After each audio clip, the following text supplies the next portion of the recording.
తెలియదు నిద్రంటే. అప్పుడు ఓహో వెంకటాచలంలో మహానుభావుడు అన్నమయ్య నన్ను నిద్రపుచ్చేవాడు కదా, ఓహో అది నిద్రపోవటం అంటే అన్నమాట. నాకు నిద్ర అంటే తెలియదు కదా, బాగానే ఉందని చెప్పి కళ్ళు మూసుకున్నాడు. కళ్ళు మూసుకున్నాడు.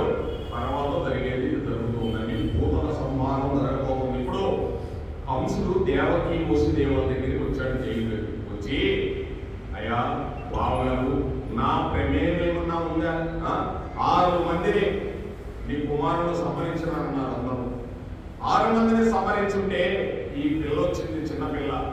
ఆ పిల్లని సంహరించకపోతే ఏంటో మాయమే వెళ్ళిపోయింది. నేనా దానికి కారణం? నేనంటా కారణం? నేను సంహరించేవారంటే ఈ అమ్మాయి ఎందుకు వెళ్ళిపోతుంది? ఎవరి కర్మానుసారం వీళ్ళు వెళ్ళిపోతున్నారు బావా, దీని గురించి నువ్వు పట్టించుకోవాలి బావా, మీ ఇద్దరు ఇంటికి వెళ్ళిపోండి అని చెప్పి ఆ జైల్లో తలుపు తీసేసి ఇద్దరిని కూడా చక్కగా మీ ఇంటికి మీరు వెళ్ళిపోవడం బావా, మీ రాజ్యం మీరు పరిపాలన చేసుకుంటున్నారు. అనుమానమే కంసుడికి, సామాన్యుడు కాదు. ఆయనకు అనుమానమే. ఎవరికి? వసుదేవుడికి. వీడు మా బావ సామాన్యుడు, రాక్షసుడు తెలుసు ఆయనకి. ఆ విధంగా వాళ్ళిద్దరు వెళ్ళిపోయారు. ఈ విధంగా మనకి ఒక వేదాంతం ఉందండి. తన కష్టం వచ్చినప్పుడు తట్టుకోవడానికి వేదాంతాన్ని వాడుకో. బాగా కష్టం వచ్చిందండి, కష్టం వచ్చినప్పుడు ఎప్పుడు కూడా భగవంతుణ్ణి మనం వాడుకోవాలండి. బాగా గుర్తుపెట్టుకోండి. సుఖం వచ్చినప్పుడు వాడుకోవాలి, కష్టం వచ్చినప్పుడు వాడుకోవాలి, రెండు వాడుకోవాలి. ఈశ్వర అనుగ్రహం ఉండాలంటే. కానీ మనం ఏం చేస్తామంటే ఏదో ఎవరో కష్టాల్లో ఉన్నప్పుడు నాకు వేదాంతాన్ని చెప్పేసి వెళ్ళిపోతాం. ఏ వంతులమ్మ అలా జరుగుతూ ఉంటుంది, ఇలా జరుగుతూ ఉంటుంది. తనదాకా వచ్చినప్పుడు కష్టం తెలియదు, తనదాకా వచ్చినప్పుడు కష్టం తెలుసుకుంటుంది. చెప్పేదానికి ప్రతి ఒక్కడో వేదాంతులే. తన కష్టం వచ్చినప్పుడు మాత్రం బెబ్బేలు పెట్టుకుంటున్నాడు. అలా ఉంటుంది కంసుడికి కూడా. ఈ విధంగా కంసుడు బయటకు వచ్చేసాడు. ఇంకా ఆలోచన చేస్తూ ఉన్నాడండి. కంస చరిత్రని మనం బాగా అర్థం చేసుకోవాలండి.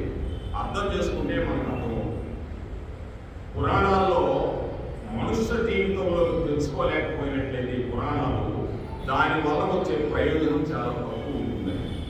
ఇప్పుడు మనం భాగవతం అంటే అంతగా చూడకూడదు, అది మనదగా చూసుకోవాలి. కంసుడు అంటే ఏదో చెప్తున్నాడు. అసలు మనిషికి పాప చింతన అనేది కానీ, పాపం వలన చాలా ప్రమాదం వస్తుందని కానీ, భయం కానీ బాగా నాటుకుందనుకో, ఇంకా వాడికి ఏ పాపము చేయడు. ఎందుకంటే అది నాటుకోలేదనుకో పాపాలు చేస్తారండి. ఈ శరీరము ఎప్పుడైనా వెళ్ళిపోతుంది ఉంటుందండి. శరీరం ఎప్పుడైనా వెళ్ళిపోతుంది అనే సత్యాన్ని ఒప్పుకొని అంగీకరించాలి మనం. ఎప్పుడైనా సరే తెల్లవారి లేస్తే ఎందరో వెళ్ళిపోతున్నారండి. ఒకరు కాదు, ఎవరు వెళ్ళిపోతున్నారు ఎవరికి తెలుసండి. ఎందరో వెళ్ళిపోతున్నారు. ఎంతటి వాడైనా సరే వెళ్ళిపోవడం ఖాయము.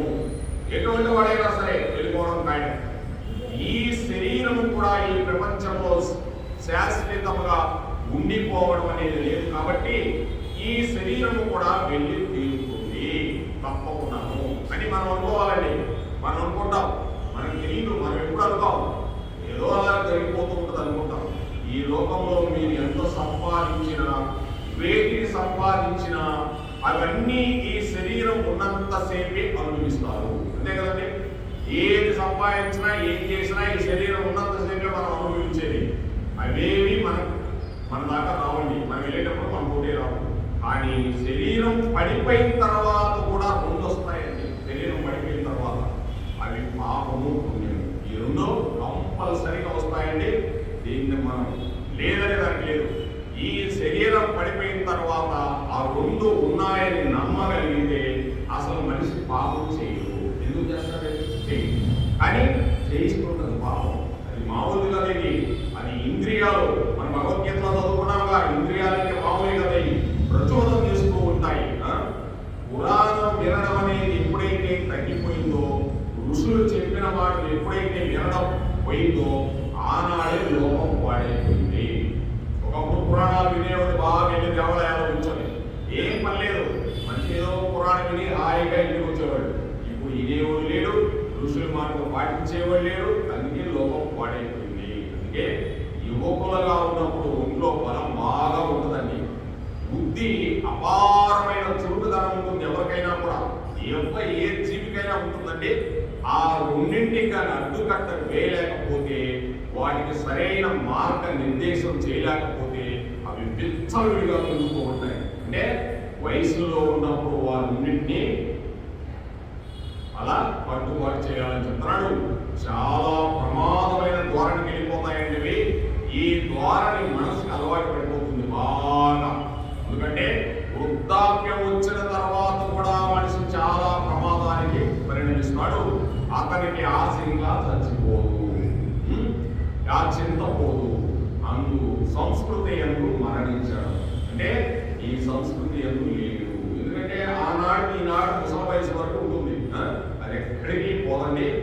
మహామహులు కూడా పోలేక ఇక్కడ పడిపోయారు. మనం చెప్పుకోవడం ఏంటి అంత సామాన్యం కాదు. అందుకే భాగవతం రోజు కొద్దిగా వింటున్నాం అనుకో, అది పడిపోతుంది. ఈ మనసు అనేప్పటికీ భగవంతుడి మీద చింతన కలుగుతుంది. భగవంతుడి మీద ఎప్పుడు చింతన కలిగిందో నీకు ఇంకా వీటి మీద కోరిక ఉండదు అని చెప్తున్నాడు. కానీ ఈ శరీరం చేత జీవించి ఉంటాడు. కోరిక మటుకు నశించిపోదండి. శరీరం చేత జీవించి ఉంటాడు. ఇదే కంసుడి. కంసుడు లాంటి వ్యక్తులు అంతటా ఉంటారండి. అటువంటి వ్యక్తి మన ప్రవృత్తిని మార్చుకోనంత కాలం వాడు కృష్ణుడు కాలేడు, వాడు దుర్గామాత కాలేడు. ఇందులో అనుమానమే లేదు. వాడు ఎప్పుడు కంసుడే. కంసుడికి ఏమైనా చనిపోయిందా కోరిక? చాలా ఎక్కువ చెప్తాడు. కంసుడు ఎందుకు చనిపోలేదు? బావని చెల్లెల్ని ఇద్దరు ఇంటికి పంపించాడా? పంపించిన తర్వాత లోన ఉందోడికి పైకి ఊరకే ఎవరు లేరు. ఎనిమిదో కనుక పుట్టింది. వీళ్ళ చంపేస్తే ప్రయోజనం ఏమవుతుంది? దుర్గామాత చెప్పింది, ఎప్పుడూ పుట్టున్నాడయ్యా నిన్ను చంపేదానికి, నువ్వు చనిపోవడం ఖాయం అనింది. కానీ అలా చూడున్నాడని అమ్మవారు చెప్పలేదండి. కంసుడికి చాలా దగ్గరలో ఉన్నాడు గోకులంలో స్వామి. అర్థం కాబట్టి 8 కిలోమీటర్లే మనమైనా కూడా. యమునా దాటిపోతే మన గోకులం వస్తుంది. కానీ మనం పుట్టు తిరుగుకోవాలి. గోకులం పోవాలంటే చాలా దూరం పోవాలి. ఆ రోజుల్లో అడ్డదాటి పోయేవాడు. కానీ పక్కనే ఉన్నాడు. నిజంగా కంసుడు తన చెల్లెల్ని భావమతిని విడిచిపెట్టి తాను మారిపోయినట్లయితే భాగవతం మరొకలా ఉండేది. కంసుడు వదిలిపెట్టలేదండి. కంసుడు రాత్రి నిద్రపోయి ఉదయాన్నే మంత్రులందరినీ పిలిచాడండి. పిలిచేసి రాత్రి అంతా ఆలోచన చేశాడండి. వాడికి మనసులో ఒకటి ఉంది. దుర్గామాత చెప్పేసింది, అలాను చూడని చెప్పాలి, ఎక్కడో పుట్టున్నాడు, నేను చంపేస్తాడు ఖాయం అని చెప్పేసింది. అసలు ఎక్కడ వెళ్ళా తెలియదు. ఎవరు తెలుసండి? మాయాశక్తి. ఆమె సామాన్యురాల మాయాశక్తి, మహామాయాశక్తి. ఆమె తల్లి సామాన్యురాలు కాదు. అందుకే కృష్ణ మాయా విలాసిని, సామాన్యమైన మాయ కాదు. ఈ జీవితాన్ని ఒక మలుపు తిరగాలంటే ఎటువంటి సహవాసం చేయాలో చెప్తున్నాడండి. మీరు ఎటువంటి వ్యక్తులతో కలిసి సహవాసం చేస్తే అటువంటి పాటలోనే నడుస్తూ ఉన్నాను. మన పిల్లల స్కూల్కి వెళ్ళేటప్పుడు ఎవరితో సహవాసం చేస్తున్నాడో చూస్తే వాడు ఆ పాటలోనే నడుస్తాడు. ప్రయత్నపూర్వకంగా మనిషి తనంత తానుగా భగవత్ సంబంధం కలిగిన ఎవరో ఒక మహాపురుషునితో పరిచయం పెంచుకోవాలని, భక్తులతో. ఇలాంటి భక్తులతోనే పరిచయం పెంచుకోవాలి. ఎవరితో మనకెందుకు? మీరు ఇక్కడికి వస్తున్నారంటే మీరే భక్తులు, మనందరం కృష్ణ భక్తులమే. వాళ్ళందరితో మనకు పరిచయం ఏంటి? మీతో పరిచయం పెంచుకోవాలి. మీతో పరిచయం పెంచుకుంటే మీకు ఏదన్నా బుద్ధికన్నా చెప్తాడో కృష్ణ తత్వాన్ని. ఈ విధంగా అతన్ని మన ఇంటికి ఆహ్వానించాలి.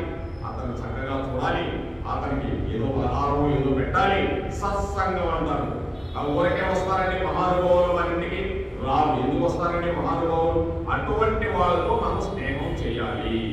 ఆయన ఒక్కటి సాధిస్తే మిగిలినదంతా సాధించినట్టేనండి. అంటే సత్పురుషులతో స్నేహం చేయాలి, సత్పురుషురాలతో స్నేహం చేయాలి, భక్తురాలతో స్నేహం చేయాలి, భక్తులతో స్నేహం చేయాలి. ఎంతమంది చేస్తారండి?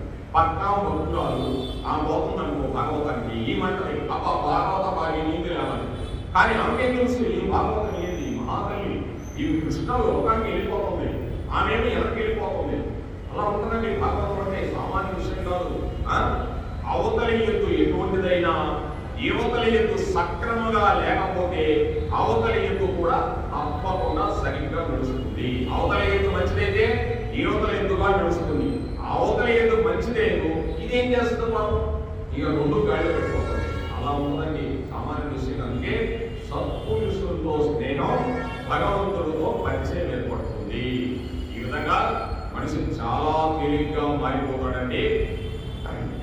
అనేక గ్రంథాలు చదవండి, భగవద్గీత చదవండి, భాగవతం చదవండి, రామాయణం చదవండి, ఏమైనా చదవండి. తనంత తానుగా కష్టపడితే వచ్చే మార్పు కన్నా ఒక సత్పురుషులతో కలిసి సహవాసం చేస్తే అది ఈశ్వరుడు వైపు చాలా తొందరగా తీసుకెళ్ళొద్దండి.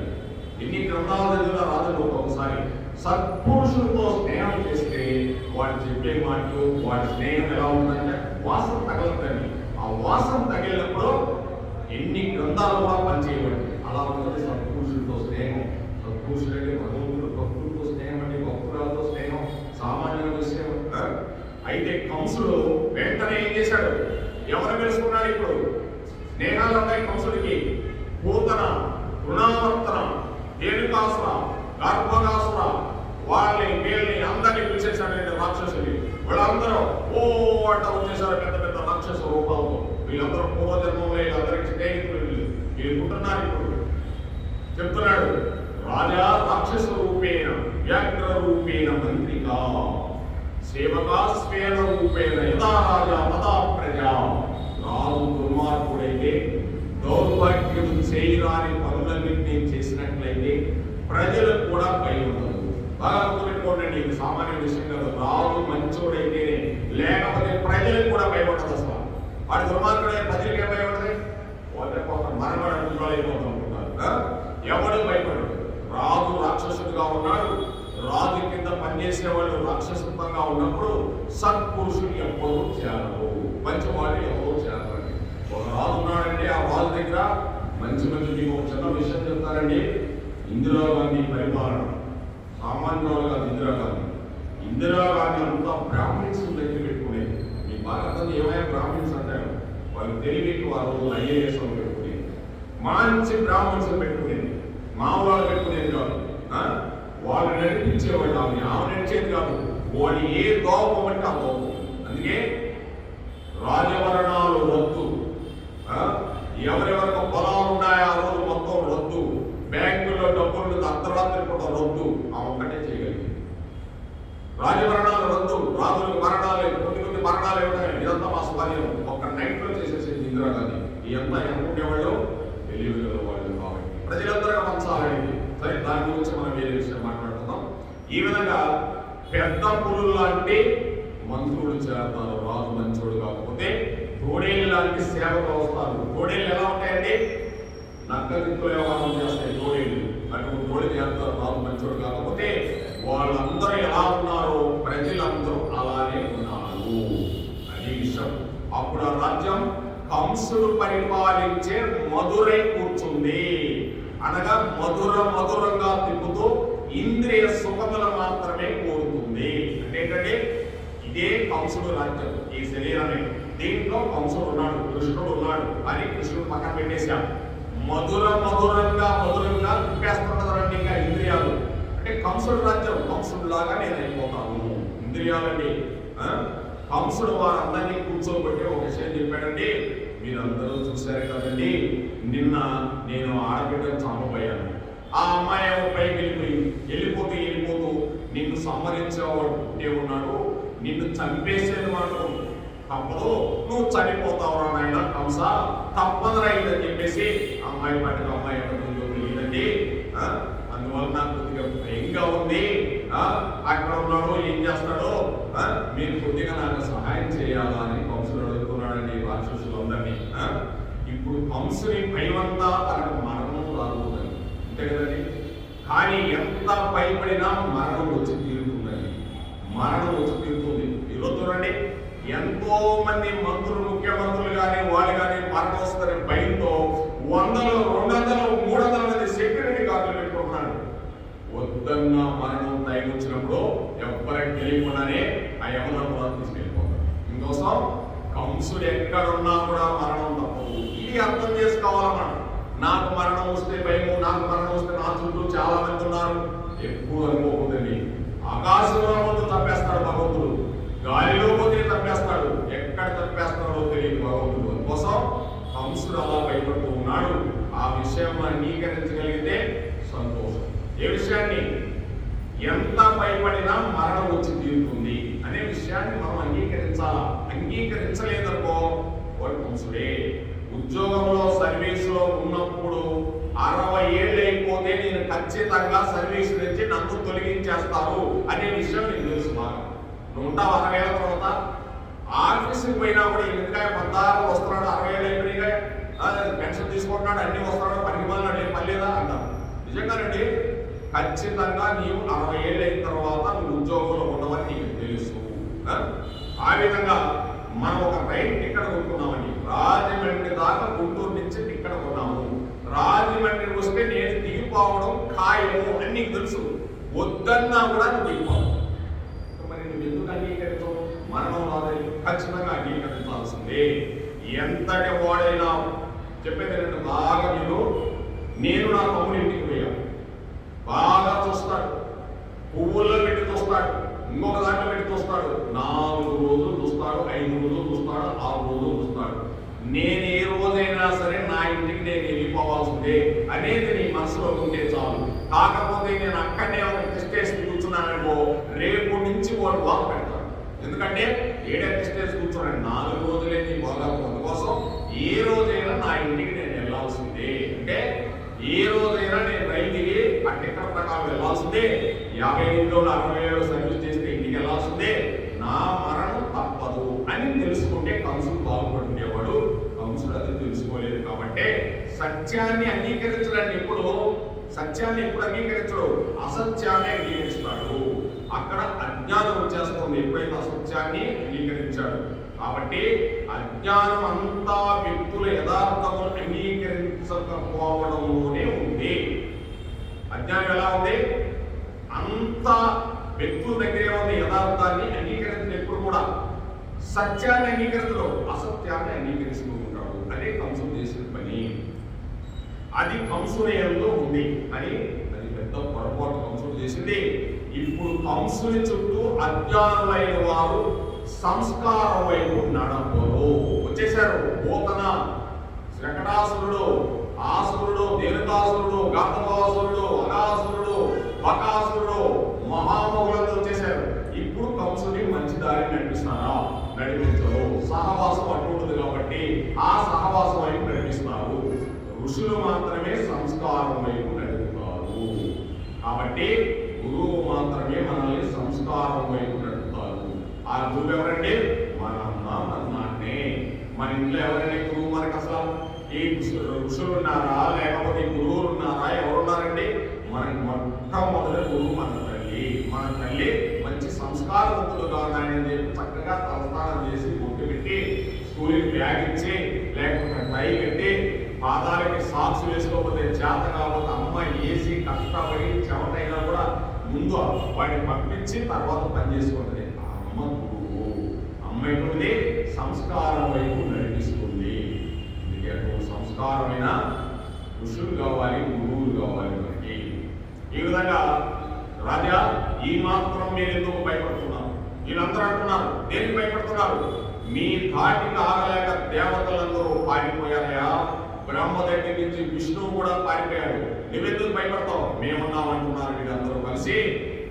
ఇలా చెప్పాలంటే ఆ యొక్క కంసుడికి చాలా ఆనందం వేసిందండి. ఆనందం వేసేసి ఇక ఒక్కొక్క పని అప్పు చెప్తాడు కంసుడు. వెంటనే మొట్టమొదట పూతన పిలుస్తాడు. పూతన పిల్లల్ని చంపడంలో మహా తెలివి ఉంది. ఆకాశ మార్గంలో ప్రయాణం చేస్తుంది పూతన. పోతూ ఉంటే ఈ డాబాలో ఉంటే పైన నుంచే వాసన బట్టి పిల్లలు గమనిస్తుంది. అటువంటిది పూతన అంటే కామరూపిణి. ఆమెకి ఎలా వచ్చిందంటే కొందరికి భగవంతుడు ఇస్తున్నాడంటే వాళ్ళ కర్మానుసారం ఇస్తూ ఉంటాడు. ఆమె కామరూపిణి ఏ రూపమైనా మార్చగల శక్తి ఉందా ఆమెకి. ఈ విధంగా పూతని పిలిచాడండి. పూతని పిలుస్తానే ముందు పూతనికి ఒకటి చెప్పాడండి. నాకు చాలా భయంగా ఉంది పూతన, నువ్వు పిల్లల్ని చంపడంలో ఆరితేరిపోయిందాన్ని. నువ్వు ఎక్కడున్నారో చూసి చిన్న చిన్న పిల్లలందరినీ చంపేసి ఒక్కడు పక్కేదు. పుట్టినప్పటి నుంచి 5 ఏళ్ల పిల్లవాడు ఎవరు ఉంటాడో వాళ్ళందరినీ చంపేసి అని చెప్పేసి పోయింది. పూతనికి ఇంకేముంది లేక పూతను చంపేస్తున్నారు, వీళ్ళు చంపేస్తున్నారు, చాలా చేసేస్తున్నారు. అంతేకాకుండా ఈ యొక్క పిల్లల్ని చంపడం దగ్గర నుంచి ఎక్కడికి వెళ్ళిందంటే ఆవుల్ని, ఋషులు చేసే అక్కడికి వెళ్ళిపోయాడు. మామూలుగా వెళ్ళిపోలా, చిన్న పిల్లలతోనే పోలా, ఇక ఎవరిని పక్కనేయడం వాళ్ళ కౌన్సిల్. ఈ విధంగా పూతనికి ఆర్డర్ పాస్ చేశాడండి. ఈ విధంగా పాస్ చేసిన తర్వాత ఆ పూతన పైన ఆకాశ మార్గంలో వెళ్తూ ఉందండి. వెళ్తూ ఉంటే అందరినీ వాసన చూస్తా పోతుంది. చూసింది. చూస్తానే ఉయ్యాలలో కొనుక్కొని కృష్ణ పరమాత్మను ఆ ఇంట్లో ఉన్నాడండి. పై నుంచి గమనించింది, ఓ ఇక్కడ ఒక పిల్లవాడు ఉన్నాడు, ఎవరో చాలా అందంగా ఉన్నాడని చూసింది. వెంటనే కిందకి దిగేసిందండి. చక్కటి మేలు ముసుగు ఒకటి వేసుకుంది. బ్రహ్మాండంగా మేలు ముసుగు అంటే ఎలా వేసుకుంటారు కదా, వేసుకునింది. కామరూపిణి, ఏ రూపమైన ఎనగండి. కామరూపిణి అంటే కామం అంటే వేరే కామం కాదండి. కామం అంటే కోరికలు, రకరకాలు, ఏ రూపమైన మంచి పట్టుబట్ట కట్టుకుంది. ఒంటి నిండా బంగారు ఆభరణములు పెట్టుకుంది. కొప్పులో చక్కటి మల్లెపూలు పెట్టుకుంది. ఆ మల్లెపూలను చూసి వాటి సువాసనలకు వాటిలో ఉన్న మధు కోసమని తుమ్మిదలు పరిగెట్టుకున్నాయంట. అటువంటి మల్లెపూలు పెట్టుకుంది. అడుగులో అడుగు వేసుకుంటూ కాళ్ళ గజ్జలు కళ్ళు కళ్ళుమని మ్రోగతుండగా ఆమె నడిచి వస్తుంటే అక్కడ ఉన్న వాళ్ళందరూ కూడా వృద్ధిలోకి తీసుకురావడానికి లక్ష్మీదేవి వచ్చిందేమోనని ఎంతో అందంగా ఉన్నదని అనుకుంటున్నారండి. అంటే అంత అందంగా ఉన్నదంట లక్ష్మీదేవి లాగా. చూడండి, పట్టు చీర, ఆభరణాలు, మంచి మల్లెపూలు అన్ని పెట్టుకొని బయలుదేరుతుంటే అప్ప లక్ష్మీదేవి వస్తుందేమో మన గోకులానికి అనుకున్నారంట అందరూ. ఆమె ఎక్కడికి వెళ్ళాలో అక్కడికి వెళ్ళిపోయిందండి. ఆమె ఆకాశం నుండి వస్తున్నప్పుడే నందుని భవనములోకి కృష్ణ పరమాత్మని కనిపెట్టేసింది. కృష్ణ పరమాత్మ చిన్న బాలుడని కనిపెట్టేసింది. లోపలికి ఉయ్యాల దగ్గరికి వెళ్ళిందండి. నివురు గప్పిన నిప్పును ముట్టుకుంటే కాలుస్తుందండి. అలా ఏమీ చేతగాని పసిపిల్లవాడిలా ఏ అవతారమును సిద్ధింప చేసుకోవడానికి కృష్ణుడుగా వచ్చాడో అలా ఇంకా రాక్షస సంహారములకు గోని కొట్టడానికి పడుతున్న కృష్ణుడిని చూసింది పూతన. పర్యంకమ దగ్గరికి చేరుకుందని బాగా కృష్ణుడి దగ్గరికి. ఏ భావనతో చేరిన పరమేశ్వరుని దగ్గరికి చేరింది. ఆమె ఏ భావంతో అయినా చేరండి పరమేశ్వరుడి దగ్గరికి వెళ్ళింది. వెళ్ళిన తర్వాత ఆమె రాశీభూతమైన పిల్లవాడి సౌందర్యాన్ని చూసిందంట. చూసి ఒక మాట అంది, నేను సహజంగా రాక్షసుని, చాలా వికృతంగా ఉంటాను, కానీ ఇప్పుడు నా రూపం మరుగుపడిపోయింది, నేను చాలా అందమైన ఆడదానిలా వచ్చాను అని అనుకుందంట.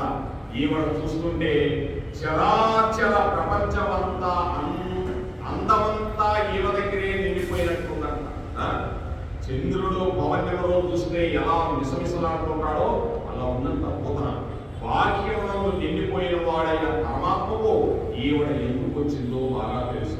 బాహ్యమునందంటే పరమాత్మ పూతనలో ఉన్నాడు, మనలో ఉన్నాడు, బయట ఉన్నాడు, లోన ఉన్నాడు.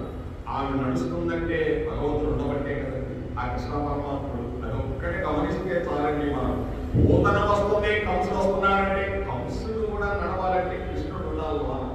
కానీ అతని యొక్క క్రౌర్యం ఉంది. అందుకే మరి భగవద్గీతలో మనం చదువుతున్నాం కదా, 3 రకాలుగా మనిషి పతనం అయిపోతుంది.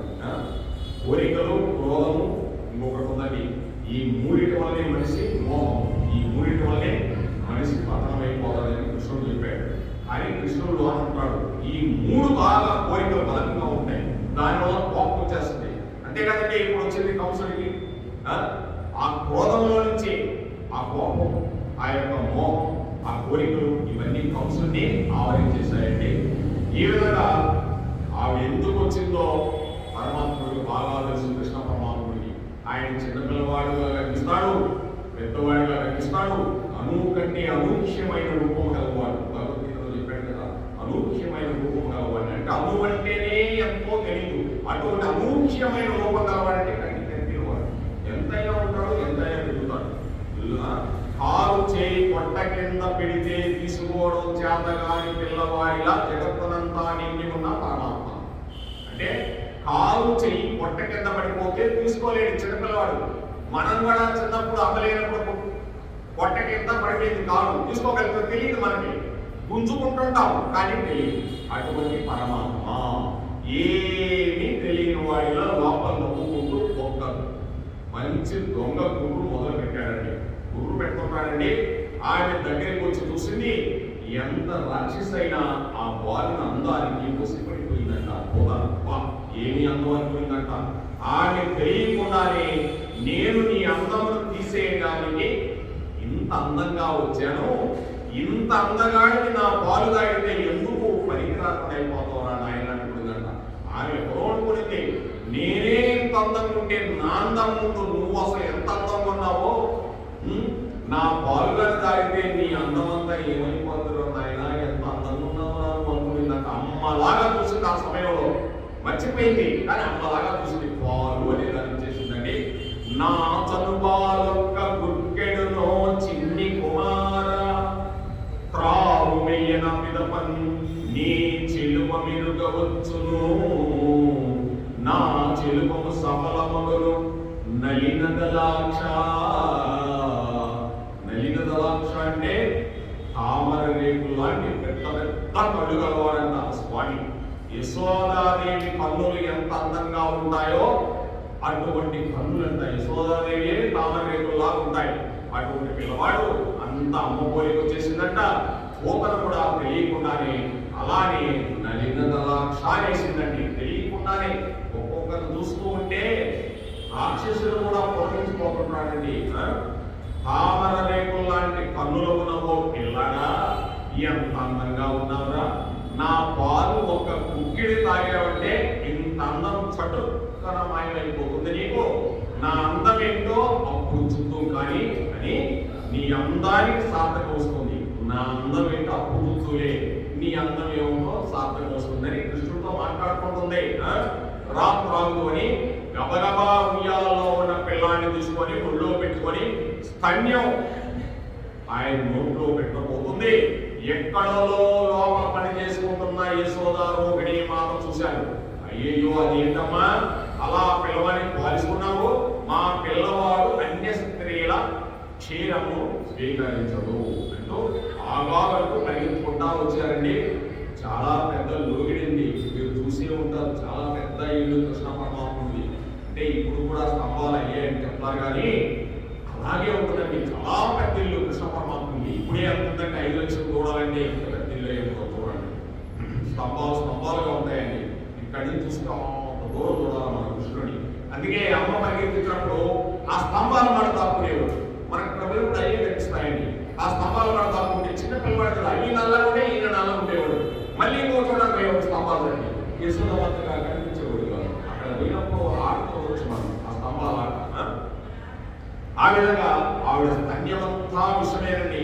ఒక్కసారి ఆ విషయాన్ని నోట్లో పెడితే చాలనుకుని అనుకుని గబగబా పిల్లల్ని తీసి ఒడిలో పెట్టుకొని వాడి ముఖాన్ని త్రిప్పి ఎలాగైనా సరే స్తన్యం నోట్లో పెట్టే ప్రయత్నం చేస్తుందండి. చేస్తూ ఉంటే కృష్ణుడు ఏమీ తెలియని వాడిలా ఆవులించాడు. చిన్నపిల్లవాడిని అమ్మ పాలు తాగడం లేదే వాడు ఎలా ఆవులిస్తాడో చూడండి. అమ్మాయి కానీ అబ్బాయి కానీ ఇద్దరు కూడా ఏం తెలియదు పెద్ద ఆవులింపులు. ఏదో పెద్ద పని చేసినట్టు, ఎక్కడో పార పని చేసినట్టు పెద్ద పెద్ద ఆవులింపులు చేస్తుంటారు చిన్నప్పుడు పిల్లలు. అందుకే కాళ్ళు ఎలా అంటారు, చేతులు ఎలా అంటారు, ఊపేస్తుంటారు, ఆవులింపులు ఇస్తుంటారు. అందుకే అంటారు ఓ వీళ్ళు ఎక్కడో పని చేస్తున్నాడయా, పెద్ద పని చేసి వస్తున్నాడు అంటాడు. చిన్న పిల్లలంటే చాలా ఆనందంగా ఉంటుంది కదా. అదే కృష్ణలీలం. కృష్ణలీలలో అయితే చిన్నప్పుడు మీది అర్థం అవుతుంది. ఓహో చిన్నప్పుడు నేను కూడా ఇలా ఆవులించానేమో, ఇలా ఉయ్యాలో పడుకున్నానేమో మనకు తెలియదు కదా. ఈ కృష్ణలీలు అలా అన్వయించుకోవాలి. అప్పుడు మన అమ్మ ఎక్కడో వంట చేస్తూ ఉంటే మన కోసం ఒకసారి ఇలా చూసిపోతుంది. మళ్ళీ వంట చేస్తూ మళ్ళీ చూసిపోద్ది. పిల్లోడు ఏం చేస్తున్నాడు, లేకపోతే అమ్మాయి ఏం చేస్తుందో, మళ్ళీ ఉయ్యాల నుంచి లేచిందేమో. ఎన్ని రకాలు అమ్మకి పాపం కడుపు బాధ. ఎవ్వరికి లేని బాధ తల్లికేనండి బాధ. ఈ ప్రపంచంలో స్త్రీతత్వానికే బాధ అండి. అందుకే స్త్రీకి కోటి కోటి నమస్కారాలండి. ఏ స్త్రీకైనా కూడా నమస్కారాలే. ఏ స్త్రీ గర్భవాసన పుట్టినా నేను మా అమ్మే కదండి. ఏ స్త్రీ అయినా కూడా, ఏ స్త్రీ అయినా కానీ అమ్మే. అమ్మంటే అమ్మే. అమ్మ లాంటి వస్తువు ఇంకా జగత్తులో లేదండి. మళ్ళీ నీకు దొరకదు అసలు అమ్మ. కానీ చెప్తున్నాడు కృష్ణుడు. అందుకే అంత కట్టుబడిపోయాడు అమ్మకి, యశోదమ్మకి. అమ్మ లాంటి వస్తువు దొరుకుతుందా అని కట్టుబడిపోయాడండి. అమ్మంటే సామాన్య విషయం కాదు. ఒక్కసారి ఏమి తెలియవాడు ఆలోచించాడు. ఒక్కసారి క్రీగంటి చూశాడంట. ఆ క్రీగంట తోటమంటే మాట కృష్ణ పరమాత్ముడు ఇలా చూస్తూ ఉంటే మరలా నిద్ర వచ్చేసిన వాళ్ళ మళ్ళీ కోరుకోవడం చూశాడు. ఇంకా చిన్నపిల్లలు బాగా అర్థం చేసుకోండి. ఒకసారి లేస్తాడు, మళ్ళీ కళ్ళు మూసుకుంటుంటాడు. అమ్మ ఏమో లేకపోతే లేరా లేరా అన్నం తిందు లేరా అనుకుంటుంది. మళ్ళీ కళ్ళు విప్పాడట.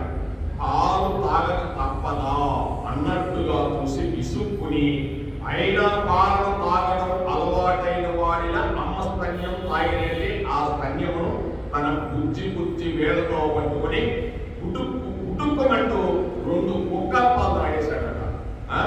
ఈ 2 కుక్కలలో ఆమె గుండెలలో ప్రాణముల దగ్గర నుంచి ఆవిడ శరీరంలో ఉన్న శక్తి అంతటినీ లాగేశాడండి కృష్ణ పరమాత్ముడు. 2 కుటకలకి లాగేశాడు.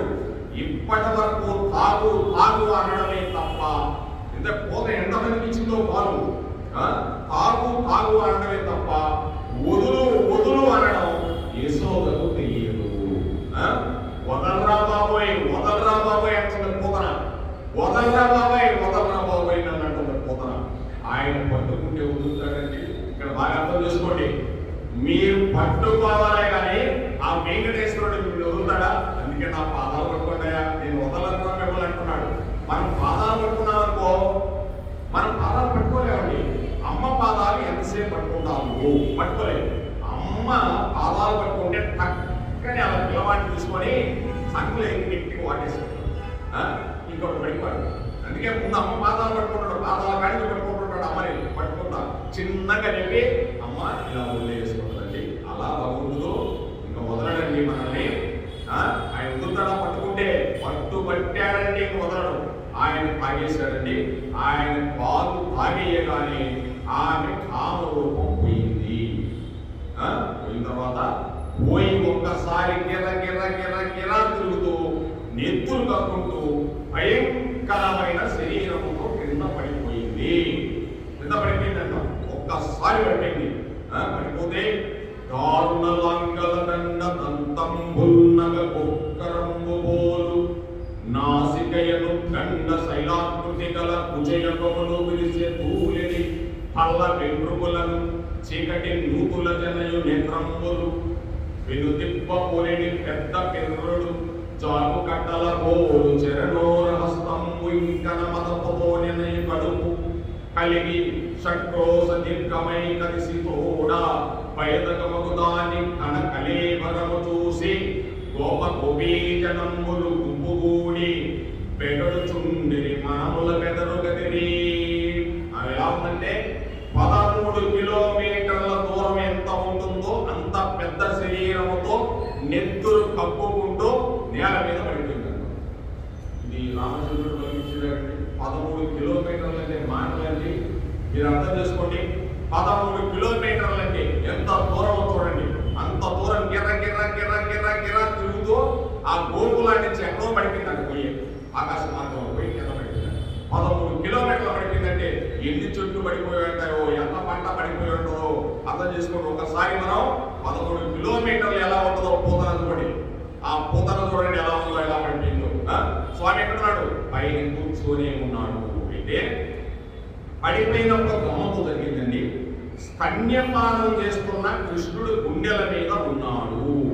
ఆ గుండెల మీద ఉన్న కృష్ణుడిని అలాగే చేతులతో పట్టుకొని గిరా తిరిగి పడిపోయిందంట. ఆయన వదలలేదంట, గట్టిగా పట్టేసుకుందంట, వాటేసుకుందంట. ఆయన వదల. ఆమె కోరలు నాగటి చాలలాగా ఉన్నాయంట. నాగటి చాలు అంటే దున్నే చాలు ఉంటాయి, అలా ఉన్నాయంట. 3 రంధ్రాలు పెద్ద కొండ గుహల్లాగా ఉన్నాయంట. పర్వత శిఖరంలో ఎలా ఉంటాయో అలాంటి స్తన్యాలు ఉన్నాయంట. ముళ్ళ పొదలు ఎలా ఉంటాయో అలా వెంట్రుకలు ఉన్నాయంట. ప్రాణములు శక్తి లాగేయడం వల్ల కళ్ళు బాగా వెనక్కి లాక్కపోయింది. బాగా వెనక్కి లాకపోతే అవి ఎలా ఉన్నాయంటే పూతన కళ్ళు, పెద్ద పెద్ద దెబ్బలు ఎంతెంతో ఉంటాయో అటువంటి బిరుదులు కలిగి పెద్ద పెద్ద బావులు ఉంటాయి చూడండి. మన పల్లెలు ఏ దిగుడు బావులు ఉంటాయి, అటువంటి కళ్ళు అలా ఉన్నాయంట. పెద్ద పెద్ద కళ్ళు అంట. వారికి పూతలు పడిపోయినాయంట. లాగేశాడు కదా శక్తి అంతా. అలా ఉన్నాయి. పొదన ఎండిపోయిన చెరువు ఎలా ఉంటుందో అలా కడుపుందంట ఆమెకి. ఆ శరీరం మీద పడిపోయి ఉంటామే. ఆమె శరీరం చుట్టూ గోపీ జనంతో నిలబడి ఎంత పెద్ద రాక్షసురా అంటున్నారు. అప్పుడు కృష్ణ పరమాత్ముడు ఆమె మీద ఉన్నాడని వాళ్ళకి తెలియదు. ఎలా తెలుస్తుందండి? 13 కిలోమీటర్లు ఎంత ఉంటుందో అర్థం చేసుకోండి. ఎక్కడో 10 అంతస్తుల డాబా మీద కూర్చున్నట్టు ఆ ఆమె దగ్గర కొనుక్కున్నాడు నారాయణ. ఎంత అదృష్టవంతురాలు ఆ నారాయణుడి చేతిలో చిన్న పిల్లవాడి దగ్గర చనిపోయినా కూడా ఆమె మీదనే పడుకుంటున్నాడు కృష్ణ పరమాత్ముడు. కృష్ణుడు ఆమె మీద ఉన్నాడని గోపికలందరికీ తెలియదు, అసలు కనిపించడంలో ఎక్కడో ఉన్నాడు. అక్కడ కృష్ణుడు ఉన్నాడని యశోదా రోహిణికి మాత్రమే తెలుసు. ఎందుకు తెలుసు? అయ్యో పిల్లాడని పూతన భుజముల మీద నుండి పర్వతం ఎక్కినట్టు ఎక్కారంటే వీళ్ళందరూ కలిసి ఒక పెద్ద నిచ్చెన వేసుకొని ఎక్కితే పిల్లవాడు ఎక్కడ ఉన్నాడని వెతుకుతున్నారంట పైన. ఏ సామాన్యుడు 13 కిలోమీటర్లు ఎక్కాలంటే వెతుకుతున్నారంట. ఎదిగితే పసిపోనైన కృష్ణుడికి కనిపించాడంటండి. ఏ ప్రమాదం జరగలేదంట. కృష్ణుడు చక్కగా నవ్వుతూ హాయిగా ఆవిడ గుండెల మీద పడుకొని ఏమీ తెలియని వాళ్ళ కాళ్ళు రెండు ఆకాశంలో పెట్టి చేతులు ఎత్తి ఓ పోసి నవ్వుతూ ఉన్నాడంట. చిన్నపిల్లవాడు కదండి, వాడు కూడా చిన్నపిల్లవాడు రెండు కాళ్ళు ఎత్తి రెండు చేతులు ఎత్తి పోసి నవ్వుతూ ఉంటాడు. అలా నవ్వుతూ ఉన్నాడంట కృష్ణ పరమాత్ముడు. వాడు అబ్బో ఎంత అదృష్టమో, పిల్లాడు బ్రతికాడు చాలమ్మా అని చెప్పి ఆ కృష్ణుడు పట్టుకొని చిన్నగా జీవించారంట. నిత్యాలు వేసుకొని చిన్నగా ఎంత పడ్డా నేలంగూలిన దాని పెంగురంపై నిర్భీతి క్రీడింపనో బాలారమ్మని మూపు తెచ్చుకుని సంస్కరించి యురాచ్చం గోలాంగోలము త్రిప్పి గోరజమన్ గోమూత్రము తల్లి కల్పాలగంపులు గోమయము తల్లి రా 12 నామములను. ఆ పిల్లవాడు బ్రతికాడని ఆనందంతో కృష్ణ పరమాత్మని కిందకి తీసుకొచ్చి ఆ పిల్లవాడిని భుజం మీద పడుకొని అమ్మాయి ఎంత అదృష్టమో పిల్లాడు బ్రతికాడు అనుకొని కిందకి దిగి ఆ యొక్క శరీరంతో రాక్షసి కింద పడిపోతే పిల్లవాడు భయపడి ఉంటాడేమో అనుకున్నారంటే వీళ్ళందరూ. పిల్లవాడు భయపడి ఉంటాడు అనుకొని ఆయనకి ఆ భయం ఉంది, ఆ పరమాత్ముడిగా భయప్పుడు భయనాశన అని ఆయన పేరు. భయానికే భయం ఆయన అంటే, ఆ భయవంతుడు దానికే భయం ఆయన అంటే కృష్ణుడు అంటే. ఆ భయం కోసం మనం భయపడకూడదు, దేనికి కూడా భయపడతాను. నేనున్నాగా మీకెందుకు భయం? ఆ భయాన్ని పోగొట్టేవాడు నేను అంటున్నా. నువ్వు ఎందుకు భయపడతావు అంటున్నాడు భగవంతుడు. ఏది వచ్చినా మనకు అక్కడికి వెళ్ళిపోతుంది భగవంతుడికి. అదే తత్తులు పెట్టుకొని నా భయం వేస్తుంది బావా, ఇవన్నీ బాధేస్తుంది బాబా, నీకెందుకు నేనున్నా కదా భయం, నేనుంటే నీ భయం ఎందుకు? నేను సాధన ఉన్నాగా ముందు ఏదన్నా ఉంటే నాకు తగలండి, నీకెందుకు తగలండి, నువ్వు భయపడగా. అది కృష్ణుడు చెప్పే దానికోసం మనం కృష్ణ పరమాత్ముని ముందు పెట్టుకొని నడవాలి.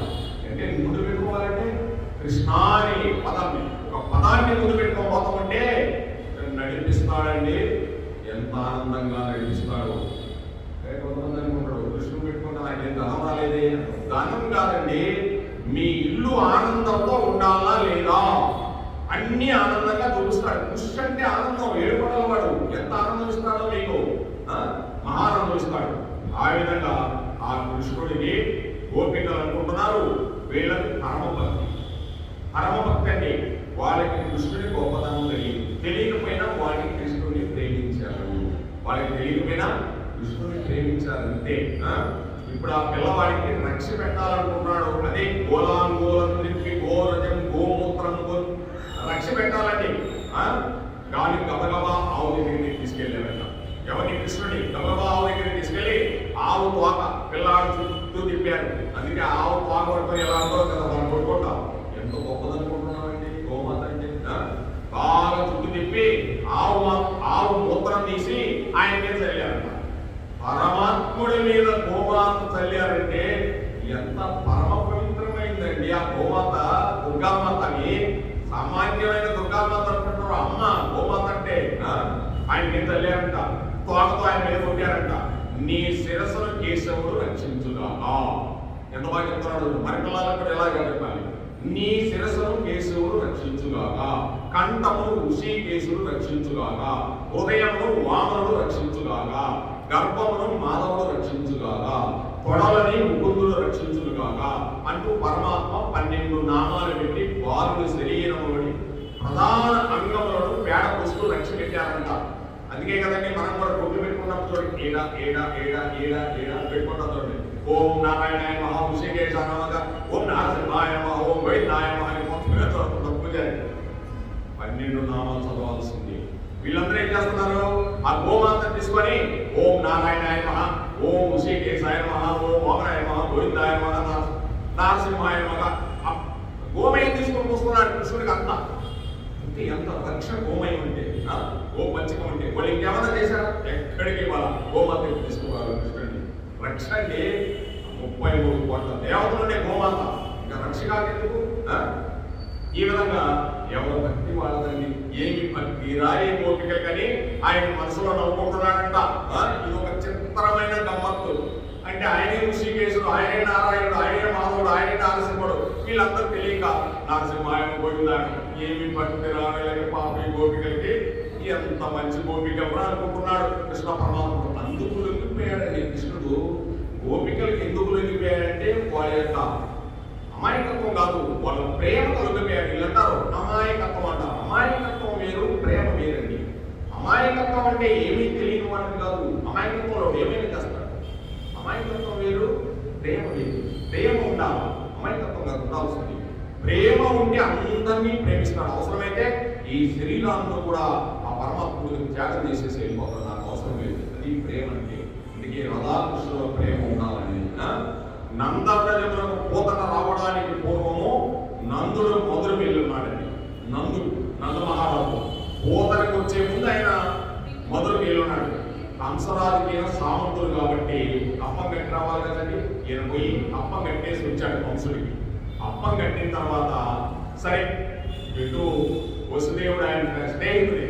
వసుదేవుడు ఒకసారి చూసొద్దామని చెప్పి ఆ వసుదేవుడు ఇంటికి వెళ్ళాడు. వెళ్తే దేవకి వసుదేవుడు కూర్చోనండి. ఎవరున్నారు వాళ్ళ దగ్గర? ఎవ్వరు లేదండి. వాళ్ళిద్దరే కూర్చొని ఉన్నారు. కూర్చొని పోయాడండి. పోయిన తర్వాత ఏమయ్యా వసుదేవ మహారాజా బాగున్నావా? అందరూ బాగున్నారా? అయ్యో నీకు ఎంతమంది పిల్లలు పుట్టారంట, ఈ వంశం సంహరించాడే అయ్యో అంటున్నాడు. వసుదేవుడిని అయ్యా మీకు ఈ మధ్య ఒక పిల్లవాడు పుట్టాడని విన్నాను నేను, మీ పిల్లవాడు బాగున్నాడా అన్నాడు. చాలా బాగున్నాడయ్యా, చాలా ఆనందంగా ఉంది, గోకులం అంతా చాలా ఆనందంగా ఉంది అని ఆయన చెప్పి మురిసిపోతున్నాడంట. చాలా మంచిదండి అని చెప్తూ నందుడు అన్నాడంట, నా పిల్లవాడైతేమి నీ పిల్లవాడైతేమయ్యా? ఆయన నీ పిల్లవాడేనయ్యా, నా పిల్లవాడంటాడేంటి? నాకు పుట్టినప్పుడు నీ పిల్లవాడే అన్నాడంట నందుడు. అన్యానికి వసుదేవుడు ఒక నవ్వు నవ్వుకుని అసలు ఎవరు పిల్లవాడండి? వసుదేవుడు కొడికే ఆయన. కానీ ఆయన తెలుసు ఈయన తెలియదు పాపం నంద మహారాజుకి. అందుకే నంద మహారాజు యశోదామాత కృష్ణుడు మా గురువు గారు తర్వాత అసలు వాళ్ళు అన్నాహారాలు మానేశారండి. కృష్ణుడు కోసం అలా అయిపోయి శరీరం కూడా ఇలా అయిపోయి ఎంట్రుకులను అట్టగట్టుకోపోయి కృష్ణ కృష్ణ కృష్ణ అని ఆలోచించేవాళ్ళంట. వెళ్ళిపోయాడు కృష్ణుడు. ఇక రాడు, ఇంకెప్పుడు బృందావనానికి. ఎప్పుడు రాలేదండి బృందావనానికి కృష్ణ పరమాత్మ. ఎవరినైనా ఎవరో ఈ యొక్క బలరామును పంపించాడే కానీ కృష్ణుడు ఎప్పుడు రాలేదండి. అది కృష్ణతత్వం. అంటే బృందావనం ఇప్పటికీ వెయిట్ చేస్తాడన్న కృష్ణుడు వస్తాడు, కృష్ణుడు వస్తాడు, కృష్ణుడు వస్తాడని బృందావన వాసులు ముందు ఎదురు చూస్తూ ఉంటాడు. కానీ రోజు రాధాకృష్ణుడు అక్కడ విహరిస్తూనే ఉంటారు. యమునా నదిలో ఎప్పుడు విహరిస్తూనే ఉంటారు కృష్ణ రాధాకృష్ణుడు. కానీ కృష్ణతత్వం అంటే ఈ విధంగా తొందరగా వెళ్ళిపోయా నంద మహారాజా, ఏదో ఉత్పాదనలు జరుగుతా అనిపిస్తుంది నాకు, నువ్వేదో తొందరగా వెళ్ళిపోయి ఏమన్నా జరుగుతుందేమో అని చెప్పాడు. ఏమని తెలుసు పోతన ఉంది, ఉత్పాదనలు జరుగుతాయి. ఎందుకంటే ఈయన త్రికాల జ్ఞాని, అన్ని తెలుసు నీ వసుదేవుడికి మహాజ్ఞాని. అందుకోసం నంద మహారాజు తొందరగా బయలుదేరి వెళ్ళిపోయాడండి. వెళ్ళిపోతే అక్కడ చూశారికి ఒక పెద్ద రాక్షసు పట్టుకెళ్తే ఓ ఊరంతా జనాభా గోపి గోపబాలుతో ఉన్నారు. అందరూ చూస్తూ ఉన్నారు. చూశాడు కంసుకీన నందమహారాజు, ఏంట్రా ఇంత పొడవేంటి? నేను ఇక్కడ చూస్తుంటే ఇంకా ప్రభుత్వానే ఉండేది. అసలు చూస్తే అక్కడ ఈ రాక్షసు వచ్చిందయ్యా, ఇలా చేసిందయ్యా అని చెప్పి నందులు అప్పుడు ఆ పిల్లవాడిని ఎత్తుకొని వాళ్ళిద్దరిని కలిసి పిల్లవాడిని వదిలేసి మీరు ఎలా ఉన్నారు అండి? మేమేం చేసామయ్యా, మేము ఇంట్లోనే ఉన్నాం, ఎక్కడి నుంచి వచ్చిందో ఏమో అని. సరే ఏదో జరిగిపోయింది. కానీ ఒక గొడ్డలు తీసుకొని వచ్చి అందరూ తీసుకురండి, పెద్ద పెద్ద గొడ్డలన్నీ, అంతే కదండి, బాగా నరకండి ఈ శరీరాన్ని. జరిగి ఊరవతల చాలా దూరమైంది చేసేసి ఆ నిప్పు పెట్టేయండి అని చెప్పాడండి. ఈ విధంగా ఆ భూతన శరీరాన్ని ముక్కలు ముక్కలు ముక్కలు సాయంత్రం దాకా కొన్ని వందల వేల మంది నరికారండి. భూతన శరీరాన్ని నరిగితే తీసుకోపోయి చాలా దూరం వేసేసి ఆమె పెట్టి నిప్పు పెట్టారంట. పెడితే పొగలి పొగలి కాలు మగువ దేహమున అగలు పరిమళములు పొగల పెడలి దేహ కల్ముషములు శ్రీహరి ముఖమున త్రావబడుట చేసి భూవరేణ్య అగరవత్తులు కాలిపోతుంటే ఎటువంటి సువాసన వస్తుందో పూతన కాలిపోతుంటే అటువంటి సువాసన వచ్చిందంట. కృష్ణ పరమాత్ముడు పూతన పాలు తాగేటప్పుడు పాలతో పాటు ఆమె శరీరంలో ఉన్న పాపాన్ని కూడా తాగేశాడంట కృష్ణ పరమాత్ముడు. ఆయన కాబట్టి పరంధాముడు. పుణ్యమే మిగిలిపోయింది ఇంకా ఆ శరీరంలో, పూతన శరీరంలో. అందుచేతని ఆ శరీరం కాలిపోతుంటే అగరవత్తుల వాసన వస్తూ ఉందంట. అది ఎవరిదన్నా శరీరం కాలిపోతుంటే ఇదొక వాసన వస్తూ ఉంటుంది. కానీ మనం తిన్న నూనె ఈయన ఈ శరీరంలో ఎంత ఉందో కొవ్వు పదార్థాలు వేస్తుంటే అగర వాసనలో ఒకటి ఉంటుంది, అదో వాసనలు. కానీ పూతన శరీరంలో ఏమీ లేవండి. భగవంతుడు పాలు తాగాడు కాబట్టి పూతన శరీరంలో పుణ్యము మాత్రమే మిగిలిపోయింది. ఆవిడ తల్లిలా వచ్చిందా లేదండి? తల్లిలాగానే వచ్చింది ఆ నుంచి. కానీ తల్లి కాదు, తల్లిలా పాలించింది. కానీ తల్లిలా పిల్లాన్ని పెంచాలని ఇవ్వలేదు, చంపాలని వచ్చింది. కానీ తల్లి ఎలా ఒళ్ళో పండబెట్టుకుంటుందో అలా పండబెట్టుకుంటుంది. తల్లి ఎలా కన్యం నోట్లో పెట్టుకుంటే అలా పెట్టేసిందండి.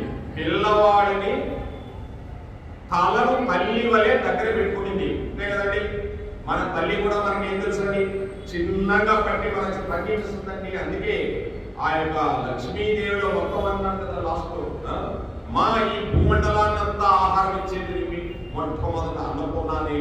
పిల్లవాడు కానీ ఏ జీవి పుట్టినా కూడా నింపివ్వాల్సిందే ఆహారం. మాతా అన్నపూర్ణేశ్వరి తల్లిలాగా ఇస్తాం అందరికీ. అటువంటి తల్లిలాగా వచ్చింది, పిల్లవాడి దగ్గర పెట్టుకొని కృష్ణుడు కాళ్ళు చేతులు తగిలినంత మాత్రమ చేత, మరి కృష్ణ పరమాత్ముడు కాళ్ళు చేతులు తగ్గుతున్నాయి కదా అమ్మవారికి.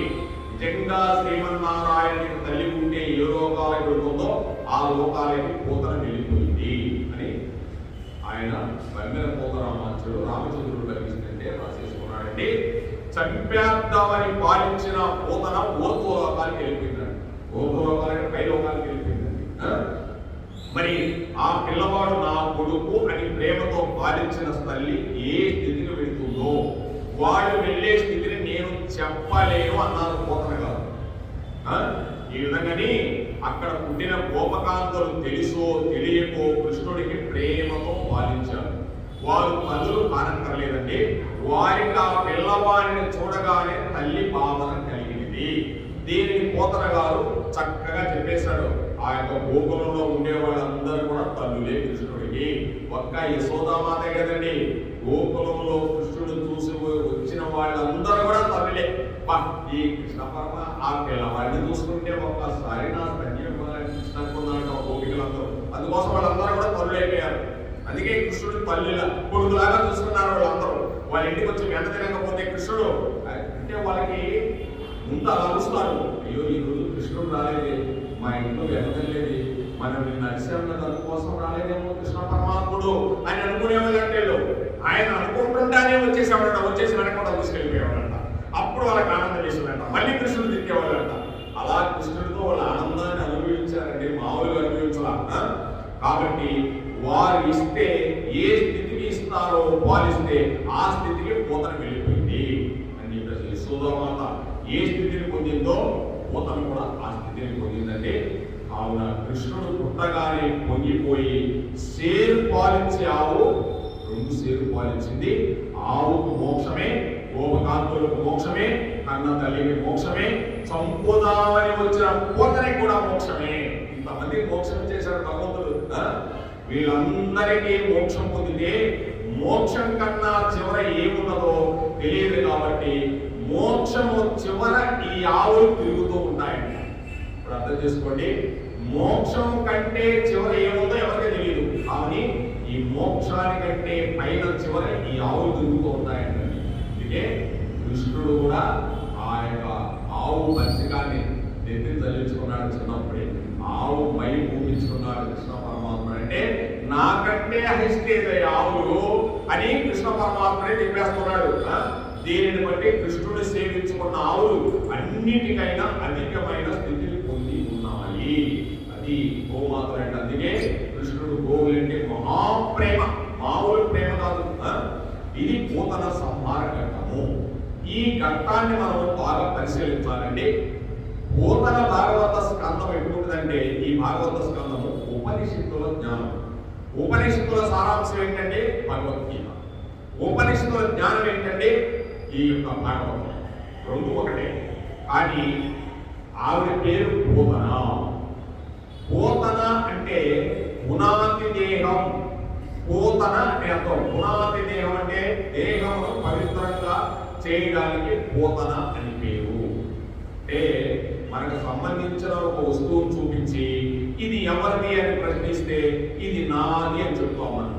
అలానే ఇది నా చెయ్యి, ఇది నా కాలు, ఇది నా కన్ను అని మనకి సంబంధించినవన్నీ చెప్తామా లేదండి? చెప్తాను.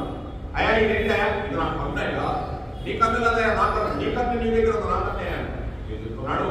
అయితే ఇప్పుడు నేను అనబడే నువ్వు ఎవరు? నేను అనబడే నువ్వు ఎవరు? నేను అంటున్నాం మనందరం కలిసి. ఆ నువ్వు ఎవరు అని అడుగుతున్నాడు భగవంతుడు. దానికి జవాబు మనకే తెలియదు. మనకు తెలుసంటే దాని జవాబు నేను ఎవరు తెలియదు. అదే పెద్ద అజ్ఞానము. నేను నేను అంటున్నది ఏది అంటే తెలియక ఆ నేను చీకటితో అజ్ఞానంతో కప్పివేశాము. ఆ నేను అనే దాన్ని ఏంటో తెలియదు, చీకటితో అజ్ఞానంతో కప్పివేశాము. కానీ అదే పూతన అవిద్య. అంటే ఆ పూతన అవిద్య. నేనుకు నాది పక్కన చెబుతుంది. నేను అనే దానికి నాది. నేను అంటున్నానండి ఇది నా స్థలం, ఇది నా ఇల్లు, ఇది నా భార్య, ఇది నా బిడ్డ, ఇది అనేది తెలుస్తాం. నేను అనే దానికి అంతా నాది అని తెలుస్తున్నామండి. ఇదంతా నాది. ఈ మఠం కూడా నాదే. ఎందుకంటే కొన్ని రోజులు పోయామనుకో, అయ్యా ముని మహారాజు గారు ఇక నువ్వు లాభం లేదు, నీ మఠాన్ని నేను తీసుకుంటాను అని చెప్పేస్తామండి. అంతలోనే మనం అందరు గౌరవుడు. ముని మహారాజు గారు ఎవరినో తీసుకొచ్చి ఎవరినో ఒక వస్తాడు, ఒక అతను ఎవరో బాగా నమ్మకంగా ఉంటాడండి. స్వామి వారిని వేసుకుంటే కాళ్ళు పట్టుకుంటాడు, చేతులు పట్టుకుంటాడు, యాక్టింగ్ మళ్ళీ చేస్తాడు. ఆయన అనుకుంటాడు అబ్బా నన్ను చూడు ఎంత బాగా పట్టుకున్నాడని. ఆయన ఒక పెద్ద అమాయక చక్రవర్తి నన్ను అడిగితే పొంగిపోతాడు. గరళ కంట్రోల్ లాంటి వాడు ఆయన. సరే ఉన్నది చూడండి, నేను చెప్తాను. కొన్ని రోజుల తర్వాత అయ్యా నీ పని అయిపోయింది, నీకు సంబంధం లేదు, ఇది కూడా నేనే రాసేసుకున్నాను అన్నమాట, నీ పేరు మీద లేదు, నేను తీసేసుకుంటాను, నువ్వు కలకత్తాకి వెళ్ళిపోయాని చెప్పేస్తాడు. ఏం చేస్తాడు ఆయన? అలా ఆయన కొంతమందిని పోషించాడు. ఇక్కడ పాపం తెలియదు. నేను అబద్ధం చెప్పేదేంటి, ఇంకా పోషిస్తూనే ఉన్నాడు తెలియక. వస్తుంటారు చాలా మంది, నీకు తెలియదు నాకు తెలిసింది. కొన్ని రోజులకే ఇతను బాగా బయట. అలా ఉంటుందండి నేను నాది అనేది. అలా ఉంటుంది. నేను ఎందుకు చెప్తున్నానంటే మీరు అర్థం చేసుకోండి. అంటే మంచి వాళ్ళని కూడా ఈరోజు వంచన చేసేవాళ్ళు వస్తారు, దొంగలు వస్తారు, దొంగ స్వాములు వస్తారు. ఎంతమంది మోసం చేసిపోయారో, ఎన్ని లక్షలు కొట్టేసి వెళ్ళిపోయారో, ఇంకా వస్తూనే ఉన్నారు, ఇంకా తెలుసుకోలేకపోతానే ఉన్నారు కదా. అబద్ధం ఏమంది? నేనే చెప్తున్నాను ముందు, ఇంకా తెలుసుకోలేకపోతున్నాయా, పలానా ఆయన మోసగాడు వస్తున్నాడా అంటే అంత అయిపోయిన తర్వాత నేను పొరపాటు అయిపోయిందా అనుకున్నాడా? నేనేం చేసేది అని ఇదే చెప్తున్నాడు పోతన. నేను నాది అని చెప్తున్నాడు. అందుకోసమే ఈ అబద్ధములకు నాది అనే మరి ఒక అబద్ధం పక్కన చేరింది. అంటే అబద్ధం ఏంటంటే నేను అబద్ధం, నేనున్నాను ఇక్కడ, మళ్ళీ ఇదొకటి నాది, ఇదంతా నాది అంటారు, ఇది ఒక అబద్ధం. రెండు అబద్ధాలు. ఈ అబద్ధములకు నాది అనే మరి ఒక అబద్ధం, దీనికి అస్తిత్వం లేదు, అసలు స్థిరత్వం లేదు. ఉందంటే దీనికి ఏమైనా శరీరానికే ఉండదు. ఒక ఇంటిని చూపించి ఇప్పుడు అంటాడు ఇది నా ఇల్లు అంటాడండి. అయితే ఆ మాటకి ఇల్లు ఏమి స్పందించదు. అంటదా ఏమన్నా ఏమంత ఇల్లు అలాగే వస్తుంటుంది. అవును ఆ ఇల్లు ఆయనదే అని అందరినీ. అతను 10 ఏళ్ళు ఆ ఇంటిని అనుభవించి ఎవరికో అమ్మేశారండి. అమ్మేస్తాడా లేదా? అమ్మేస్తాడు. అమ్మేస్తే అప్పుడు ఇంకొక ఆయన నుంచి ఇది నా ఇల్లు అండి అంటాడు. అంటాడండి అంటాడు. అప్పుడు కూడా ఆ ఇల్లు ఏమన్నా స్పందిస్తుందా? ఏమీ అందండి. ఎంత మంది అది నా ఇల్లు ఇల్లు అని అన్ని వెళ్ళిపోతూనే ఉంటారు. ఆ ఇల్లు అన్నవాడు మారిపోతూనే ఉన్నాడు. నా అన్నప్పుడల్లా ఒక పాశం తగిలించుకుంటున్నాడు. నాది అన్నప్పుడు ఒక పాశం అంటే ఒక పాపం తగిలించుకుంటున్నాడు. ఎన్ని వేసుకుంటే అంత పసుపు అవుతున్నాడు. అంటే పశు జన్మలోకి వెళ్ళిపోతున్నాము. ఇది నాది నాది నాది అన్నంతసేపు పశు జన్మేనండి. ఇది మనకు సంబంధం లేదు. పశువుకి అజ్ఞానం అవిద్య ఉంటాయి. నేను నాది అనే రెండు పోతన రెండు స్థానములు బాగా గుర్తుపెట్టుకోండి. ఇప్పుడు ఇందులో నుంచి కొన్ని విషయాలు వస్తుంది. విషయమే విషము. దేహం ఎప్పుడు సుఖమనే కోరుతుంది, కానీ దేహ సంబంధమైన సుఖములు విషముతో సమానమైనవి. బాగా అర్థం చేసుకోండి. ఈ దేహ సంబంధమైన విషయాలన్నీ విషంతో సమానమైనవి, కానీ దేహం ఎప్పుడు ఈ సుఖాన్నే కోరుతుంది. అవి ఎప్పటికీ దేవుని సూక్ష్మ రూపమును తెలియనివ్వవు. అంటే ఈ దేహం ఎప్పుడు కూడా మనలో ఉన్న సూక్ష్మ రూపాన్ని తెలియనివ్వదు, ఎప్పటికీ తెలియనివ్వదు. అంటే పరమాత్ముడు ఉన్నాడని ఎప్పటికీ నీవు తెలుసుకోలేవు. ఇది నేను, ఇది నాది అంటూ తిరుగుతూనే ఉంటామని చెప్తూ ఉన్నాడండి. అది చెప్తూ ఉన్నాడు.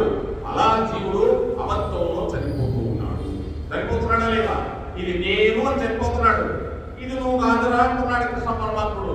ఒరే నాయన అర్జునా, ఇది నువ్వు కాదురా, ఇది నీ శరీరం కాదురా నాయన, నీ లోనుండేది ఆత్మ నువ్వురా అంటే, కాదు ఇది నా శరీరమే బావా, ఈ దుర్యోధన నా తమ్ముడే, వీడు నా కొడుకే, వీడు నా మనవడే అని ఏడుచుకున్నాడు అర్జునుడు. ఇదే మనలో కూడా ఏడుపు, ఇది నాది నాది అని ఏడుస్తున్నాము. ఈ విధంగా అబద్ధంలో చనిపోకుండా దీనిని ఏమైనా చేయగలవా అంటే అనుబంధములు ఈశ్వరుడు ఎందుకు పెట్టాడు? మరి ఇన్ని అనుబంధాలు ఎందుకు పెట్టాడండి ఆ పరమేశ్వరుడు అంటే, వేదము చెప్పిన విషయాలను అనుభవించడంలో ఏమాత్రం తప్పు లేదు. వేదం చెప్పిందండి, నువ్వు ఫలాన్ని అనుభవించు అని చెప్పి నేను తప్పు లేదు. గృహస్థాశ్రమంలోకి వెళ్ళవచ్చు. వేదం చెప్తుందండి, బాగా గుర్తుపెట్టుకోండి. గృహస్థాశ్రమంలోకి వెళ్ళవచ్చు. అసలు గృహస్థాశ్రమం లేని వాడు వేరు. గృహస్థాశ్రమం చాలా గొప్పది. ఆశ్రమంలోకి వెళ్ళాలి. భార్యతో ఉండవచ్చు. వేదం చెప్తూ ఉంది, బిడ్డలను కనవచ్చు, మధురాన్నము తినవచ్చు, మంచి ఫలాలను తినవచ్చు, కానీ ఏ పని చేసినా దానిని భగవత్ ప్రసాదంగా భావించాలి. ఎక్కడి నుంచి ఎక్కడికి తీసుకొచ్చాడు చూడండి. భగవత్ అర్పణం చేసి మనము సుఖములు అనుభవిస్తే అవి మన పట్ల విషములు కావు. అది ఇప్పుడు పదార్థం తెలుసుకోవాల్సింది. అమృతం అయిపోతాయి. భగవంతునికి అర్పించడం వల్ల లోపల శుద్ధి జరిగిపోతుంది. శుద్ధి లేకుండా తింటే విషం అయిపోతుంది. ఇప్పుడు పోతన కృష్ణుడికి విష స్తన్యం ఇచ్చింది, విషము అమృతం అయిపోయింది. మీకు కూడా అన్నిటినీ ఈశ్వరుడికి చెప్పి తినడం అలవాటైపోతే అది అమృతం అయిపోతుంది. ఇది అసలు తెలుసుకోవాల్సింది. మనకి చేతకాని వాడు ఒక మాట అంటారు, ఎందుకంటే నైవేద్యాలు ఇవన్నీ ఈశ్వరుడు తింటాడా, ఆ పేరు చెప్పుకొని వీళ్ళు తినడే అని వీళ్ళు అంటూ ఉంటారండి. ఇలా వెర్రి మాటలు ఆడేవాడి మనసు మారడానికి ప్రసాదంగా ఇస్తారు. అది తింటుంటే వీరి మనసును పట్టిన కిలుము, బాగా కిలుము వదిలిపోతుంది. చిలుము కాదు, ఇది కిలుము అంటారు, వదిలిపోతుంది. ఇత్తడి పళ్ళ్యాలని కిలుము పట్టిస్తే ఒకసారి చింతపండు పట్టుకొని తగిలిస్తే గిరదు, మళ్ళీ పట్టాల. అలా పడుతూ ఉంటే చెవి విరిగిపోతుంది. ఈ విధంగా భగవంతుడి దగ్గరికి వచ్చి మహాత్ములు పెట్టిన ప్రసాదాన్ని కానీ మనం తినగలిగితే మనలో ఉన్న కిలు వదిలిపోతుంది అని భగవంతుడు చెప్తూ ఉన్నాడు. ఈశ్వరుని చుట్టూ ప్రదక్షిణం చేయాలి. క్రింద ఉన్న చక్రం అనుగ్రహం అన్ని వైపుల నుండి వచ్చి పడుతూ ఉందండి. పడితే అవిద్య తొలగిపోతుంది. అవిద్య అంటే అజ్ఞానం తొలగిపోతుంది. అంటే క్రింద ఉన్న చక్రం తిరుగుతూ ఉంటుందండి. బండి చక్రం తిరుగుతూ ఉంటే ఆ చక్రం తిరిగినప్పుడల్లా మనలో అవిద్య పోతుంది. కింద నలిగి ఆ అవిద్య అనేది పోతుంది, జ్ఞానం అనేది వస్తుంది.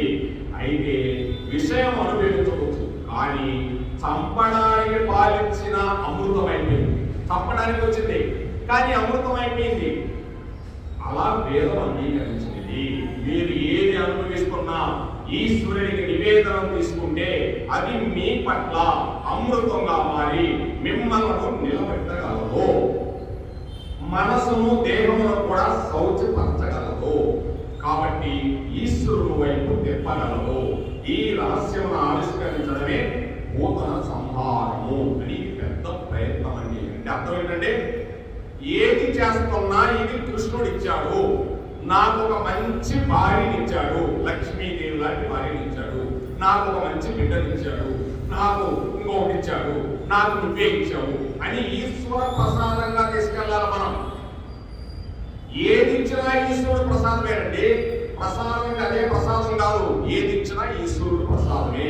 అందుకే పూతన తల్లిలా వచ్చింది, తల్లిలా పాలిచ్చింది, తల్లిలా పడబెట్టుకునింది, తల్లిలా కాడు తగిలాడు, తల్లిలా చేతులు పట్టుకున్నాడు అమ్మ స్తన్యాన్ని. ఇక ఆమెలో ఉన్న విషయం అంతా లాగేశాడు. అంటే పూతనలో ఉన్న ఆ యొక్క విషాన్నంతా లాగేసి అమృతమైన చేశాడు ఆ శరీరాన్ని. అందుకే సువాసనలో ఎదజల్లింది. ఈ శరీరాన్ని కూడా ఆ ప్రసాదం కానీ పెట్టగలిగితే, ఆ ప్రసాదమే కదండి, ఏది ఇచ్చినా కృష్ణ నువ్వే ఇచ్చావు, ఈ శరీరం కూడా నువ్వు ఇచ్చావు, నాకు సంబంధం లేదు, ఈ ఇల్లు ఇచ్చింది నీవే, ఈ భార్య ఇచ్చింది నీవే, ఈ బంధువులు ఇచ్చింది నీవే, ఈ భక్తులు ఇచ్చింది నీవే, అన్ని నీవే ప్రసాదం ఇచ్చావు కృష్ణ అని కృష్ణుడు వైపుగా తిరిగితే మీరు ఆ క్షణమే మోక్షాన్ని పొందినట్టు. అది లేకుండా నేను సంపాదించాను, నాది ఇదంతా అని నువ్వు అనుకున్నావు అనుకో, అవిద్యలో పడిపోయినట్టే పూతలలాగా. అందుకే పూతల సంహారం అంటే. అంతేగాని పూతల సంహారం చేసేశాడు, వస్తాడే రాక్షసుడు సంహారం చేశాడంటే ఇంత స్టోరీ ఉంది ఇక్కడ. ప్రతి ఒక్కరూ పూతనే, ప్రతి ఒక్కరూ కంసుడే. ఇక్కడ ఏమో పతివ్రతలు ప్రతి మహాభావులు ఎవరు లేరు. ఇది తెలుసుకుంటే వాళ్ళందరూ కూడా పూతనలాగా కృష్ణ పరమాత్మను చేరుకుంటాము. అంటే మనలో ఉన్న విషయం పోయి ఆ పరమాత్మలో చేరుకునేదానికి ఆస్కారం ఉందని ఈ పూతన సంహారం అంటూ చేశారండి. ఒక్కొక్క సంహారం ఒక్కొక్క రకంగా ఉంటుంది. రేపు శకటాసురుడు వస్తాడు, ఒక బండిని దంతాడు స్వామి, ఎక్కి ఎక్కడ ఆకాశంలో పోతుంది. బండిని దంతాడంటే, బండి అంటే ఈ శరీరం, ఈ శరీరం తుప్పు శరీరాన్ని నాది నాది అంటాడు. ఒక్క తన్ను తన్నాడు, ముక్కలైపోయి. అంటే ఏంటి అర్థం? జ్ఞానం వచ్చేసింది. భగవంతుడి యొక్క తగలతానే జ్ఞానం వచ్చింది. అది శకటాసురుడు అంటే ఒక్కొక్కటి ఒక్కొక్క రకంగా ఉంటుంది. వాళ్ళంతా రాక్షసులైనా కూడా జ్ఞానం చూపించి వెళ్ళిపోయారండి. రాధే రాధే రాధే రాధే రాధే కృష్ణ గోవింద రాధే రాధే కృష్ణ గోపాల రాధే గోవింద రాధే గోపాల రాధే గోవింద రాధే గోపాల రాధే జై గోవింద రాధే గోపాల రాధే గోవింద రాధే గోపాల రాధే గోవింద రాధే గోపాల రాధే జై రాధా కృష్ణ గోవింద की राधा श्याम गोविंद की वृंदावन गोविंद की मधुर गोविंद की ఏడుకొండలవాడ వెంకటరమణ గోవింద గోవింద ఆపదృక్కులవాడ నీకాసులవాడ శ్రీనివాస గోవింద రక్షమాం భాగ్యమాం భాగ్యమాం భాగ్యమాం. ఒక్కసారి ఏడుకొండలవాడ అంటే చాలంట మనకి రక్షణ కలుగుతుందండి ఆ కృష్ణ పరమాత్ముడు. జై పండరే గోవింద గోవింద రుక్మిణి పాండురంగ విఠల గోవింద గోవింద జై ముని మహారాజ్ గోవింద గోవింద మహాభక్త బృందములు గోవింద గోవింద జై శ్రీ పూతన మహాతల్లి గోవింద గోవింద జై యశోదమా గోవింద నందకుమార్ గోవింద వసుదేవ కృష్ణ గోవింద గోవింద గోవింద. సర్వం శ్రీకృష్ణార్పణమస్తు. ఏదో మనల్ని ముని మహారాజు గారు పుణ్యమంట మనం కూర్చొని భాగవతం చెప్పుకుంటున్నామండి. ఈ అదృష్టం కూడా మహానుభావుడు వల్లే కలిగింది మనకి, లేకపోతే మనకి ఎక్కడదండి. అందుకోసం ఏది వచ్చినా కూడా వాళ్ళ దగ్గర తోసేయడమే, మనకి ఏది పట్టించుకోకుండా. అప్పుడే మనకి ఏది అడ్డుకోదండి. లేకపోతే ఒక భాష పట్టించుకుంటున్నాం. నేను చెప్తున్నాను అనుకున్నాము, నీకు బాగా ఎదుర్కొన్నట్టే. మనకేమి సంబంధం అండి? కూర్చోమన్నాడు చెప్తున్నాము, తప్పులున్నా ఒప్పులున్నా అన్నీ ఆయన చేసేది. కృష్ణార్పణం.